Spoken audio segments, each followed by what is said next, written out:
사랑하는 형제자매 여러분, 잠시 여러분의 손길을 모아 이 귀한 말씀이 더 널리 퍼질 수 있도록 도와주시겠어요? 좋아요를 눌러주시고 이 영상을 공유해주시는 여러분의 작은 행동 하나하나가 하나님의 말씀을 애타게 기다리는 다른 영혼들에게 빛을 전하는 귀한 사역이 됩니다. 여러분의 삶에 주님의 은총과 평화가 가득하기를 기도하며 이제 오늘 우리가 함께 나눌 이야기의 문을 열겠습니다. 수백 년 동안 인류는 세상의 종말에 대한 무성한 소문과 경고 속에서 살아왔습니다. 마치 늑대가 나타났다고 외치는 양치기 소년의 이야기처럼 반복되는 거짓 경고는 우리를 무감각하게 만들기도 합니다. 하지만 양치기 소년의 외침이 결국 현실이 되었듯 수많은 거짓 경고가 성경에 기록된 마지막 때의 징조가 결코 일어나지 않을 것이라는 의미는 아닙니다. 성경은 놀라울 만큼 구체적이고 객관적인 마지막 때의 징조들을 우리에게 보여주고 있습니다. 예언의 말씀들을 마음에 새기고 주변 세상을 바라본다면 누구라도 그 징조들이 우리 눈앞에 펼쳐지고 있음을 깨달을 수 있습니다. 놀라운 것은 이 징조들이 수천 년 전에 기록되었다는 사실입니다. 오늘 우리는 지난 80년이라는 비교적 짧은 시간 동안 뚜렷하게 나타나기 시작한 7가지 구체적인 징조에 대해 깊이 묵상해 보고자 합니다. 첫 번째 징조는 바로 교통수단의 폭발적인 증가입니다. 지금으로부터 약 2500년 전 성경은 마지막 때가 되면 사람들이 역사상 그 어느 때보다 더 빠르고 분주하게 온 세상을 오갈 것이라고 예언했습니다. 하나님께서는 선지자 다니엘에게 이렇게 말씀하셨습니다. 다니엘아, 마지막 때까지 이 말을 간수하고 이 글을 봉함하라. 많은 사람이 빨리 왕래하며. 우리는 이 말씀의 뒷부분은 잠시 후에 살펴볼 두 번째 징조와 연결되므로 우선 많은 사람이 빨리 왕래하며 라는 부분에 집중해 보겠습니다. 다른 번역본에서는 이 구절을 많은 사람이 이리저리 두루 다닐 것이며 그들이 분주히 오고 갈 것이며 라고 표현합니다. 한번 생각해 보십시오. 인류 역사상 지금처럼 수십억 명의 사람들이 단 몇 시간 만에 지구 반대편으로 여행할 수 있었던 시대가 있었습니까? 불과 한 세대, 아니 우리 부모님 세대만 해도 해외여행은 평생의 꿈과 같은 일이었습니다. 하지만 지금 우리에게는 어떻습니까? 대한민국의 인천국제공항은 세계적인 허브 공항이 되었고 KTX 고속열차는 전국을 반나절 생활권으로 만들었습니다. 지난 수십 년간 전 세계의 교통 시스템은 말 그대로 폭발적으로 발전했습니다. 수천 년 동안 인류는 말이나 도보 혹은 원시적인 배에 의존해왔습니다. 그러나 오늘날 수십억의 인구는 자동차, 트럭, 버스, 비행기, 고속열차, 그리고 거대한 선박을 이용해 쉴 새 없이 직구촌을 누비고 있습니다. 심지어 이제는 민간인들이 우주선을 타고 우주를 여행하는 시대의 문턱에 서 있습니다. 이처럼 전례 없는 속도와 빈도의 전 지구적 이동은 다니엘서에 기록된 예언이 바로 우리가 살고 있는 이 시대를 정확히 가리키고 있음을 보여줍니다. 인류 역사의 그 어떤 시대와도 비교할 수 없는 특별한 시간 속에 우리가 살고 있는 것입니다. 많은 사람이 빨리 왕래하는 현상이 마지막 때의 중요한 특징으로 기록될 만큼 주목할 만한 일이라는 사실 자체도 흥미롭지만 이제 다니엘서의 다음 구절로 넘어가 두 번째 징조를 살펴보겠습니다. 두 번째 징조는 지식의 폭발적인 증가입니다. 다니엘서 12장 4절의 말씀은 이렇게 이어집니다. 많은 사람이 빨리 왕래하며 지식이 더하리라. 1970년대 이후 우리 사회는 산업혁명 시대를 지나 정보화 시대, 즉 디지털 시대로 접어들었습니다.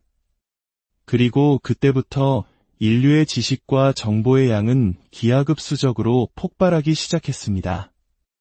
과거의 학자들은 1900년 이전에는 인류의 전체 지식이 2배로 늘어나는데 약 100년이 걸렸다고 추정했습니다. 제2차 세계대전이 끝날 무렵에는 그 속도가 빨라져 약 25년마다 2배가 되었습니다. 그런데 오늘날은 어떻습니까? 한 연구에 따르면 2020년을 기점으로 인류의 지식은 단 12시간마다 2배로 증가하고 있다고 합니다. 물론 추정치에 따라 12시간에서 12개월까지 차이는 있지만 그 증가 속도가 우리의 상상을 초월한다는 점은 분명합니다. 최근 몇 년 사이 양자 컴퓨팅과 인공지능, 즉 AI 기술이 우리 삶에 깊숙이 들어오면서 지식의 증가는 우리가 상상조차 할 수 없었던 영역으로 확장되고 있습니다. 2025년에는 전 세계 데이터의 총량이 181제타바이트에 이를 것으로 예상됩니다. 1제타바이트는 DVD 약 2,500억 장에 해당하는 어마어마한 양입니다. 더욱 놀라운 것은 현재 존재하는 전 세계 데이터의 약 90%가 불과 최근 2년 사이에 생성되었다는 사실입니다. 그러나 이처럼 놀라운 지식의 발전에도 불구하고 인류는 여전히 세계 평화를 찾지 못하고 있습니다. 오히려 그 지식은 스스로를 파괴할 수 있는 무기를 만드는 데 사용되기도 합니다. 이는 우리를 성경이 경고하는 세 번째 징조로 이끕니다. 세 번째 징조는 바로 인류 전체의 절멸 위협입니다. 예수님의 제자들이 주의 임하심과 세상 끝에는 무슨 징조가 있사오리이까? 라고 물었을 때 주님께서는 마지막 때에 일어날 사건들과 시대적 상황에 대해 설명해 주셨습니다. 그리고 다시 오시기 전에 일어날 일들을 말씀하시면서 우리가 쉽게 지나칠 수 있는 의미심장한 단서를 남기셨습니다. 주님께서는 그때에 큰 환난이 있을 것이며 만일 그 날들을 감하지 아니할 것이면 모든 육체가 구원을 얻지 못할 것이라고 말씀하셨습니다. 다시 말해 마지막 때에는 인류가 스스로를 완전히 파괴하여 단 한 사람도 살아남지 못하게 할 만한 힘을 갖게 될 것이며 만약 하나님께서 개입하여 그 시간을 멈추지 않으시면 전멸에 이를 것이라는 뜻입니다. 이러한 상황은 1945년 원자폭탄이 발명되기 전까지는 불가능한 상상조차 하기 힘든 일이었습니다. 하지만 불과 80여 년이 지난 지금 전 세계에는 약 12,100개의 핵탄두가 존재합니다. 현대의 핵탄두단 하나만으로도 도시 전체를 폐허로 만들고 수백만 명의 목숨을 앗아갈 수 있습니다. 그리고 전 세계의 핵무기를 모두 합치면 인류 문명을 몇 번이고 파괴하고도 남을 위력을 가집니다. 특히 우리 대한민국은 핵무기의 위협을 피부로 느끼며 살아가는 분단국가이기에 이 말씀이 더욱 무겁게 다가옵니다. 뿐만 아니라 반물질 무기, 생화학 무기, 인공지능이 제어하는 자율살상 무기, 레이저 시스템 등 인류는 스스로를 지구상에서 영원히 지워버릴 수 있는 치명적이고 파괴적인 기술들을 계속해서 개발하고 있습니다. 우리는 의심의 여지 없이 예수님께서 말씀하신 모든 육체가 구원을 얻지 못할 것이라는 경고가 현실이 될 수 있는 시대에 살고 있습니다. 네 번째 징조는 대중매체의 등장입니다. 이 징조 역시 요한계시록 11장의 한 구절을 주의 깊게 읽지 않으면 쉽게 지나칠 수 있습니다. 사도 요한은 마지막 때에 두 증인이 예언하는 환상을 보게 됩니다. 그들이 세상에 대한 하나님의 경고 메시지를 선포하는 일을 마쳤을 때 그들은 죽임을 당하게 됩니다. 그리고 성경은 이렇게 기록합니다. 그들의 시체가 큰 성길에 있으리니 그 성은 영적으로 하면 소돔이라고도 하고 애굽이라고도 하니 곧 그들의 주께서 십자가에 못 박히신 곳이라. 백성들과 족속과 방언과 나라 중에서 사람들이 그 시체를 사흘 반 동안을 보며 무덤에 장사하지 못하게 하리로다. 땅에 사는 자들이 그들의 죽음을 즐거워하고 기뻐하여 서로 예물을 보내리니 어떻게 온 세상 사람들이 한 도시 예루살렘에서 일어나는 일을 동시에 볼 수 있을까요? 수천 년 동안 이것은 불가능한 일이었습니다. 불과 40년 전까지만 해도 실용적이지 않았습니다. 그러나 오늘날 우리는 어떻습니까? 이성, 컴퓨터, 스마트폰, 그리고 인터넷과 같은 정보통신 기술의 발전으로 전 세계는 거의 실시간으로 생중계되는 사건들을 동시에 지켜볼 수 있게 되었습니다. 대한민국의 K-팝 스타가 서울에서 공연하면 지구 반대편의 팬들이 자신의 스마트폰으로 함께 환호하는 시대입니다. 이 예언은 바로 오늘날의 기술이 아니고서는 결코 성취될 수 없는 것이었습니다. 그리고 바로 이 대중매체의 발달이 있었기에 성경이 말하는 5번째 징조, 즉 세계화된 금융 시스템과 상거래 통제가 가능해졌습니다. 5번째 징조는 세계 경제의 통제입니다. 요한계시록 13장 17절은 마지막 때에 이 표를 가진 자 외에는 매매를 못하게 하니 이 표는 곧 짐승의 이름이나 그 이름의 수라고 경고합니다. 마지막 시대에는 거대한 글로벌 권력이 나타나 전 세계의 상거래 대부분을 통제하게 될 것이라는 예언입니다. 아직 이 예언이 완전히 실현된 것은 아니지만 우리 사회의 흐름은 이 예언과 정확히 일치하는 방향으로 나아가고 있습니다. 우리는 현금이 사라지고 모든 것이 디지털로 통제되는 경제체제로 급격히 전환되는 것을 목격하고 있습니다. 이는 요한계시록에 묘사된 시나리오의 무대를 마련하고 있을 수 있습니다. 현금 없는 사회는 전 세계적인 추세입니다. 소비자들은 신용카드, 체크카드, 그리고 카카오페이나 삼성페이와 같은 모바일 결제 앱에 점점 더 의존하고 있습니다. 특히 우리나라는 세계적으로도 현금 사용률이 매우 낮은 국가 중 하나입니다.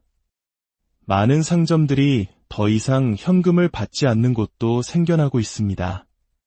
대부분의 사람들은 이제 전통적인 은행 창구 방문보다 온라인 뱅킹을 선호합니다. 전자상거래 시장 또한 꾸준히 성장하여 이제는 손가락 하나로 전 세계의 물건을 사고 팔 수 있게 되었습니다. 최근 몇 년간의 이러한 변화만 보더라도 미래에 등장할 하나의 거대 권력이 중앙 집중화된 글로벌 온라인 금융 시스템을 통해 누가 사고 팔 수 있는지를 통제하는 것이 얼마나 쉬운 일일지 어렵지 않게 상상할 수 있습니다. 여행, 지식, 대중매체, 온라인 금융 그 자체는 악한 것이 아닙니다. 그러나 이러한 기술과 사회의 발전은 이어지는 2가지 징조, 즉 세상의 악이 객관적으로 증가하는 현상과 깊은 관련이 있습니다. 6번째 징조는 하나님을 조롱하고 비웃는 자들의 등장입니다. 이 징조는 7번째 징조와도 깊이 연결되어 있습니다. 사도 베드로는 성령의 영감으로 이렇게 기록했습니다. 먼저 이것을 알지니 말세에 조롱하는 자들이 와서 자기의 정욕을 따라 행하며 조롱하여 이르되 주께서 강림하신다는 약속이 어디 있느냐, 조상들이 잔후로부터 만물이 처음 창조될 때와 같이 그냥 있다 하니 오늘날 대중매체, 유명인사, 언론은 기독교 신앙을 조롱거리로 만드는 것을 서슴지 않습니다.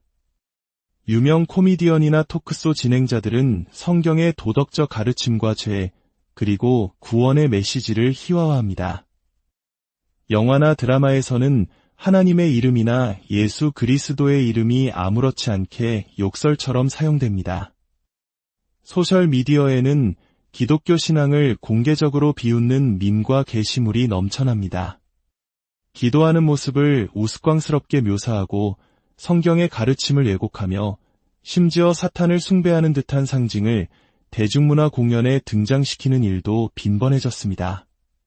많은 사람들이 공개적으로 기독교를 무시하고 예수 그리스도께서 이 모든 신성모독과 우상숭배를 멈추게 하실 권능으로 다시 오실 것이라는 생각 자체를 비웃는 시대에 우리는 살고 있습니다.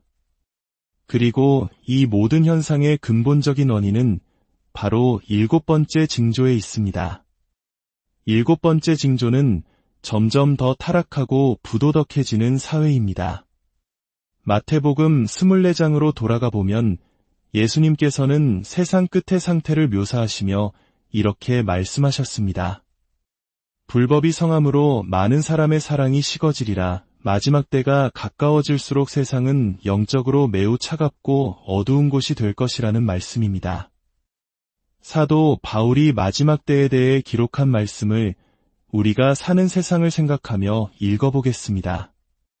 너는 이것을 알라 말세에 고통하는 때가 이르러 사람들이 자기를 사랑하며 돈을 사랑하며 자랑하며 교만하며 비방하며 부모를 거역하며 감사하지 아니하며 거룩하지 아니하며 무정하며 원통함을 풀지 아니하며 모함하며 절제하지 못하며 사나우며 선한 것을 좋아하지 아니하며 배신하며 조급하며 자만하며 쾌락을 사랑하기를 하나님 사랑하는 것보다 더하며 경건의 모양은 있으나 경건의 능력은 부인하니 이 같은 자들에게서 내가 돌아서라. 이 말씀이 마치 오늘날의 신문 사회면을 그대로 옮겨놓은 것 같지 않습니까?